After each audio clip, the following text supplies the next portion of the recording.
呢度係龍天苑400幾尺，準備起貨。我哋間2間房嘅，睇翻現場。咁我哋門口呢邊一樣啦，都係做翻個獅子鞋櫃，係啦，獅子鞋櫃。咁睇翻呢度位置咧，我哋做翻一個大圓弧嘅，上下都會做圓弧，中間中空。咁下邊擺鞋櫃桶啦，啲上邊咧就多啲儲物。好，去到呢邊門口位，我哋就有一個櫃嘅，咁有個中空位置擺嘢啦，呢邊有個格柵可以襯翻。咁呢個櫃咧都係一種鞋櫃嚟嘅，對住門口開嘅呢啲。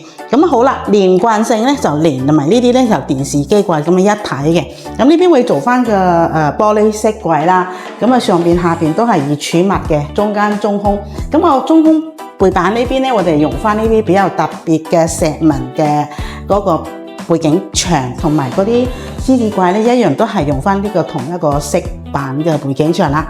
好，咁我哋去翻呢間房先。呢間房咧就比較簡單啲，因為我哋咧就做咗一個4尺嘅床啦。咁啊床頭有個薄櫃嘅。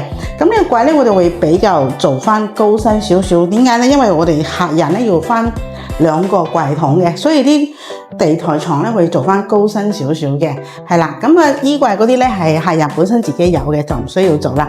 咁呢邊咧係一個間房嚟嘅，間房咧嗱本身係門口係闊噶嘛，咁我哋就收窄門口呢邊做一個飾櫃，係啦，向出邊開嘅。咁呢個咧我哋客人咧就話做翻個筒。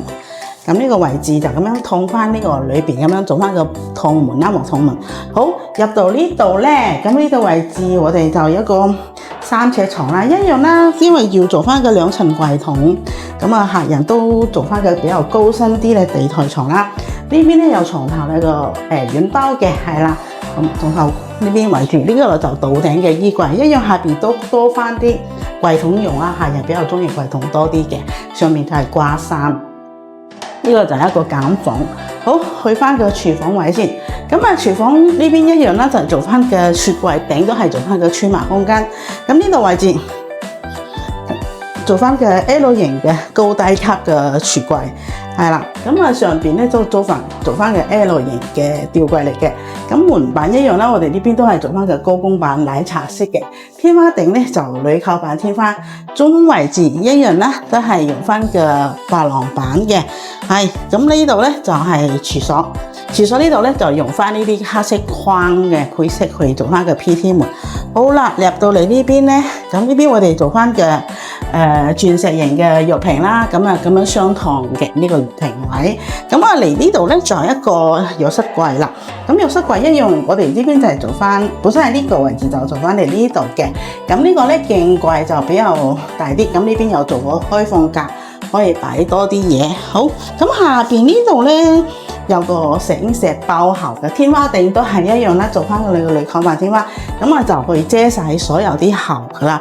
好，咁啊睇翻地磚先，地磚我哋呢邊咧就用翻一個木紋磚嚟嘅，都係200乘1米嘅木紋磚，牆身咧一樣都係用翻個297頭珍珠白。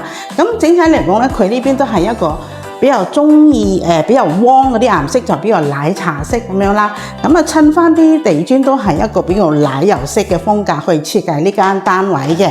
整體嚟講咧，都係感覺都係好汪。咁好啦，咁呢個單位就介紹到呢一度啦。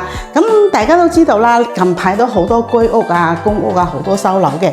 滿田村係啦，晉東村、怡興苑同埋錦柏苑。如果你準備收樓未規劃嘅，記得話我哋幫你手啦。OK。